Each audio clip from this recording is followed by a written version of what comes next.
예를 들면 내가 아주 장엄하고 아주 아름다운 한 세계를 건립해서 중생들이 이곳에 와서 모두 해탈케 하리라. 만약 이런 마음이 있다면 대보리심을 바라니가 아니어서 보살이 아닙니다. 왜냐하면 그의 마음에 능소가 있기 때문입니다. 건립한다는 마음을 바람과 건립할 국토가 있습니다. 그래서 그는 보살이 아닙니다. 마음에 능소가 있으면 집착이 있기 때문입니다. 간단히 통속적으로 말하자면 집착하는 마음입니다. 집착이 없으면 능소의 마음이 생기지 않습니다. 주체도 없고 대상도 없습니다. 건립할 사람도 없고 건립할 국토도 없습니다. 그러면 그 보살이 아닙니다. 주체도 없고 대상도 없습니다. 그래야만 진정한 보살입니다. 승묘전경이라고 하는 경전이 있습니다. 승묘전경에서 우리에게 이렇게 알려주고 있습니다.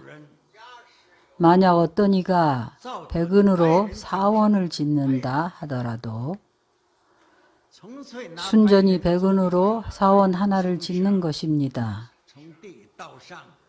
바닥에서부터 꼭대기까지 누각과 모든 정각들을 이 사원이 얼마나 크고 얼마나 많은가 하면 3000대천세계를 가득 채웁니다. 이 공덕이 클까요? 안 클까요?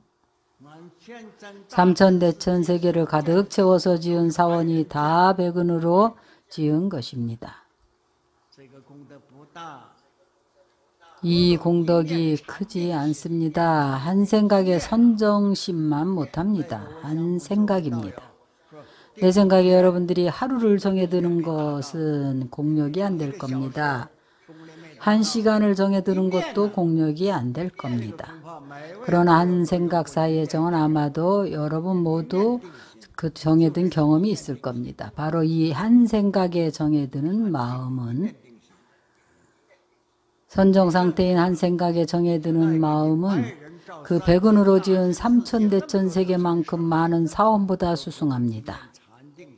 모두 한 생각의 선정에 드는 마음만 못합니다. 이 한 생각, 선정 상태가 되면 마음에 능소가 없습니다. 그래서 우리가 수행하는 가운데 공덕을 논하자면 자신의 마음에 능소가 있는지 없는지를 시험해 보아야 합니다. 나는 선정을 닦아야 하고 나에게 닦을 선정의 법이 있고 이것이 바로 능소가 있는 것입니다. 선방에서 정진하는 법우들이 능소의 마음이 있는지 없는지 이 마음을 내려놓아서 마음에 능소가 없으면 바로 선정입니다. 마음에 능소가 있으면 선정이 아닙니다. 내가 선정을 닦아야 하고 내가 선정에 들어야 한다면 곧 선정이 아닙니다.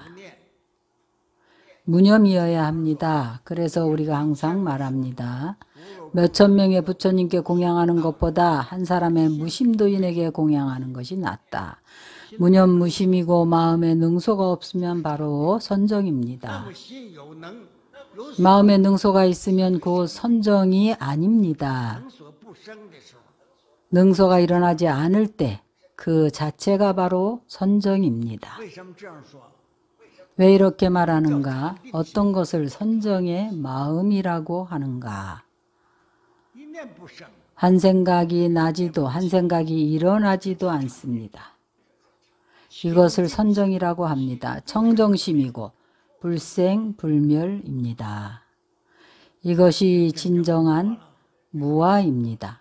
이러한 경계에 도달해야 진정한 무아인 것입니다. 수보리야, 만약 보살이 무아법을 통달하면 부처님께서 그가 진정한 보살이라고 하셨습니다. 이래야만 진정한 보살이라 합니다. 부처님께서 그가 진정한 보살이라고 하셨습니다. 우리가 무아를 자주 말합니다. 무아는 분별이 없는 것입니다. 그러나 또한 두 가지 차별이 있습니다. 하나는 임무화이고 또 하나는 법무화입니다. 사람이 만약 견사혹을 끊게 되면 임무화에 도달할 수가 있습니다. 법무화는 무명을 끊어야 합니다. 번뇌 무명을 끊어야 비로소 법무화라고 합니다. 그러나 임무화라고 해도 좋고 법무화라고 해도 좋습니다. 본래 다 없습니다. 반드시 통달해야 합니다. 이것을 통달하면 적연이 평등해집니다. 우리 수행이 평등함에 도달합니다. 적연함이 바로 정입니다. 도달하지 못하면 평등하지가 못합니다. 바로 아가 있습니다. 일체 제법의 법상에 대해서 조금도 걸림이 없이 다 통달할 수가 있습니다.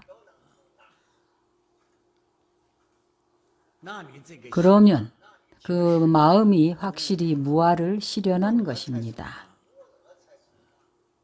무아여야만 통달할 수가 있습니다. 일체법에 아가 없습니다. 바로 무아이고 내가 없는 것입니다. 이러면 사랑과 법이 다 사라지고 아직과 악연이 없습니다. 이나에 집착이 없고 법화에 집착도 없습니다. 이것을 진정한 보살이라고 합니다. 이렇게 수행해야 합니다. 이렇게 한다고 성취한 것은 아닙니다.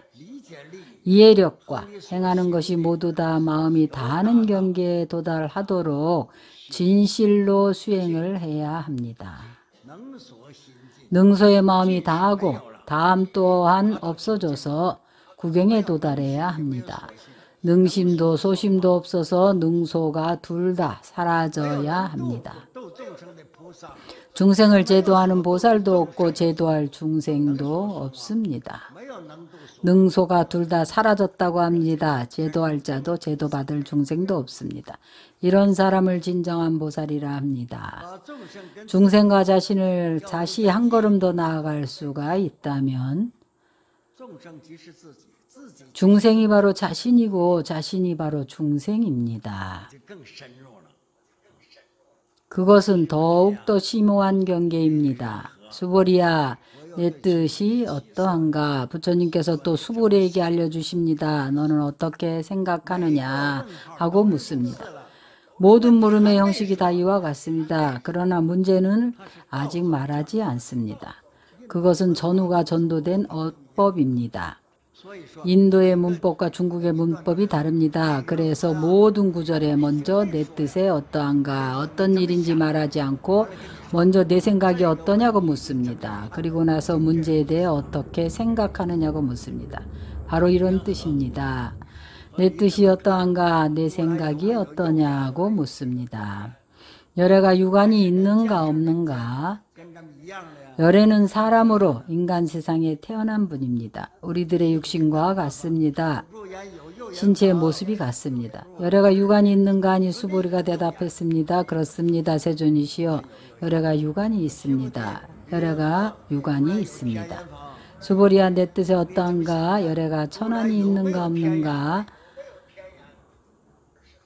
그렇습니다. 세존이시여, 열애가 천안이 있습니다. 수보리야, 내 뜻에 어떠한가? 열애가 해안이 있는가 없는가? 그렇습니다. 세존이시여, 열애께서는 해안이 있습니다. 수보리야, 내 뜻에 어떠한가? 열애가 법안이 있는가 없는가? 그렇습니다. 열애가 법안이 있습니다. 수보리야, 열애가 불안이 있느냐 없느냐 하니까 그렇습니다. 열애께서는 불안이 있습니다. 이것을 오안이 원만이 밝다고 하는 겁니다.